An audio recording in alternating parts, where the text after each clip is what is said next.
So এতিয়াও কওঁ, তুমি যদি কাৰোবাক মৰম দিছা না, you should be proud of that. তুমি ছেলফলেছলি আনকণ্ডিশ্যনেলি কাৰোবাক মৰম দিছা। সেই মৰমৰ ভেলিউ যদি কোনোবাই দিব পৰা নাই, সেইটো তোমাৰ ভুল নহয়, তাত তোমাৰ দুখ নাই। গতিকে তুমি কিয় কষ্ট পাই থাকিবা? তুমি কিয় দুখত থাকিবা? ইউ শুড বি হেপী যে তুমি মৰম দিছা, তুমি অনেষ্ট হয়, তুমি ষ্ট্ৰং হয়, তুমি ট্ৰু লাভ কৰিছা। চ' ৱাই আৰ ইউ ছাফাৰিং? তুমি ছাফাৰ কৰিব নালাগে। সেইজনে ছাফাৰ কৰিব লাগে যিয়ে তোমাৰ সঁচা মৰম হেৰুৱালে।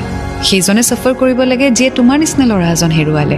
সেইজনে ছাফাৰ কৰিব লাগে যিয়ে অনেষ্টি হেৰুৱালে। Isn't that?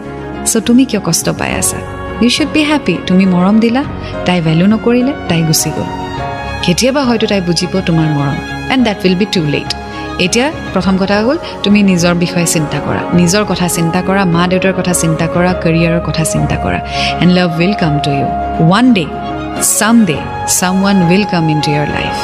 অকলে কেতিয়াও মানুহ স্পেণ্ড নকৰে। There will be someone in your life, but except that person who values you, who understands you and who loves you.